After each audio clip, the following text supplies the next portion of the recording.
Episode 3 of Alien Cocoons. I sat up so fast I hit my knees on the table. Jasmine asked what was happening. I explained our security system. It was set so that small animals wouldn't trip the alarm, so this wasn't a cat. The sun was up, so the cameras had switched from infrared to normal operation. I checked every camera one by one, and nothing stood out. While I was checking the front of the cabin, I saw the shadow of the ship hover over the roof. It seemed to linger longer than I remembered it doing before. Finally, it moved on. I decided maybe it was a deer running through the yard, so I switched the screen back to the 4-camera view that showed every side of the cabin and went to make coffee. Jasmine took my seat. Before coffee was ready, Jasmine said, "What is that?" I moved over to see what she was pointing at. She had seen something at the back of the cabin. I pulled that camera up. See, there it is again. It looked like the ground moved. Then it started to move up the back steps. Jasmine was freaking out. I was running for the hatch. "It's my dad." I had the hatch open as the floor above me opened. My dad had the cabinets and floor closed before my feet touched the floor. Suddenly, I noticed he was alone. "Where's Mom?" I asked, fearing the answer.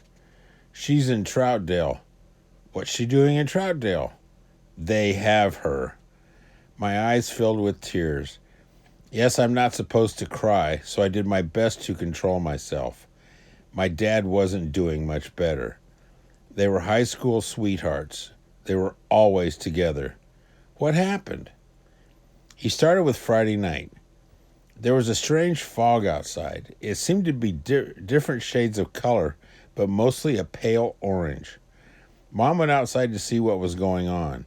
When she came back in the house, she seemed different, slower, calmer. Saturday morning, most of the city was slower. He noticed the local news anchors were talking slower. There were a lot of accidents. He didn't go outside because he was painting the kitchen and cabinets. The fog was there all day. Then Saturday night, they came. First, the ships came with real bright flashing lights. He believed this triggered the people exposed to the fog. When they floated over the house, Mom went into a trance and went to the door. He stopped her and noticed many of the neighbors walking out onto the street. That's when the aliens came. He got his rifle from the closet and killed 2 of them.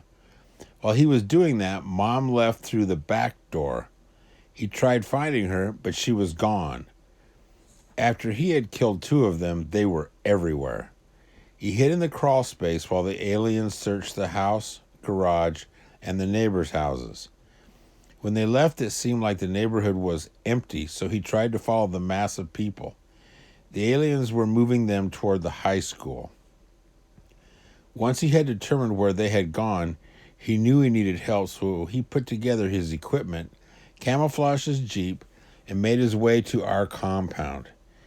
He said the aliens were in small groups so we could get back into town. He added that there seemed to be a group at the house west of us. I told him about my mistake in leaving the door open when I rescued Jasmine. They must have noticed it and were investigating. Jasmine asked about the fog. She had some medical training and believed that it must be absorbed through the skin and lungs and was how they took control. My dad agreed. He had been inside with a respirator on all day. That must be why he wasn't affected. We got the maps out again and were planning our route back when the alarm started again. We hurried back to the screen to check the outside cameras. The ship was back. This time it was in the yard. 6 aliens suddenly appeared, 1 black and 5 gray. I was right. The black one must have had rank over the gray ones. Our bunker was impenetrable, so we hoped. It was vented outside to draw in fresh air, though. The vent was anchored by a camouflage pipe high in a tree. This was our only weak spot, or so we hoped. The black spider released the small silver ball again. It flew above the sight line of the cameras. This bothered me. We had never thought of this contingency. The aliens seemed to be interested in the back of the cabin. Did my dad leave some sign he had come in that way? Jasmine, Mike, and I had run into the front door, never considering if we left any sign. I knew my dad was more cautious than that. We trained the camera on the back porch. There were some leaves on the step, but we couldn't see any more than that. The silver ball was hovering about 2 feet above the steps. The aliens soon were all standing there. The silver ball went back to the black spider. They seemed to be in a huddle. I could imagine the clicking sounds in my head. My dad said, "Take notes. This is where we observe their tactics." They then moved to the 4 corners of the cabin. One gray moved to the front door, and the black one faced the back door. There would be no way to escape if they came in to flush us out. That's when they came in. One gray one in the front, the black one in the back. My dad had already turned on the interior cameras. Both spiders entered slowly, cautiously. I couldn't see any obvious weapons on them. It was still very unnerving to see the compound breached for the first time. This wasn't a test anymore. This was real life. We were about to find out if all of our 3 generations of preparations worked. Each spider moved from room to room slowly and methodically, checking out every corner and crack. When they didn't find anything, they moved to the garage. They inspected my Jeep closely. The back one even touched the hood of the Jeep to see if it was warm. I wondered where they learned that trick. They returned to the living room and faced each other. I imagined more clicking. I believe they knew someone was there somewhere. The black one released the silver ball again. It hovered in front of him. It looked like it was being given some instructions.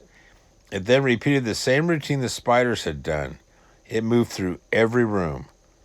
I started to worry when it returned to the kitchen a second time. It hovered in the middle of the kitchen. Then it moved to the cabinet, our secret cabinet. It moved across the front and the side of it, then around the end of it, then down to the floor. It seemed very interested in where the floor and the cabinet met. It then slowly moved across the floor towards the back door, then onto the back porch and down the steps.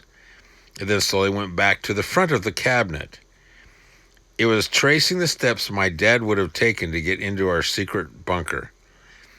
I studied the cabinet for a few very long minutes. Then it hovered in the front of the 2 spiders. My guess is it was trying to explain it believed someone was in the cabinet, but the spiders had already checked there twice. No way was anybody in there. The black spider took the ball back into its claw. They all met in the front yard.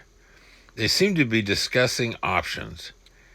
After they did another thorough search of the shop and the house again, they still seemed sure something was in the cabinet. They seemed to decide to leave nothing to chance. The black and gray one that searched the cabin left and boarded the ship. They left 4 gray ones to guard the cabinet. Not good. This was the only way out of our bunker. I was hoping we could get out without drawing any attention to our location. 4 dead aliens would probably draw attention. My dad asked if I had timed the flyovers. Yes, every 5 minutes, 6 at the most. He sat at the table with the maps. After studying them for a few minutes, he started watching the outside cameras. He did this for 30 minutes or so. He then said, "Get dressed, it's time to go." We put on our ghillie suits, picked out a rifle, handgun, and as much ammunition as we could carry. He then gave Jasmine instructions and guaranteed we would be back in 24 hours. He told her to relax. She was safe there. He asked me for my keys. What the heck did he want my keys for? Then he faced the stairs and said, "Everything looked the same?" Jasmine was watching the cameras inside and out. Yes, still the same. Dad very quietly opened the hatch and stood on the landing. He held my keys over his head and pushed the panic button on the key fob. I could hear my horn honking. Jasmine gave us the thumbs up. Let's go kill some aliens. If you like that, hit the like button, subscribe, and hit the notifications bell. I'll have episode 4 next week. Thank you.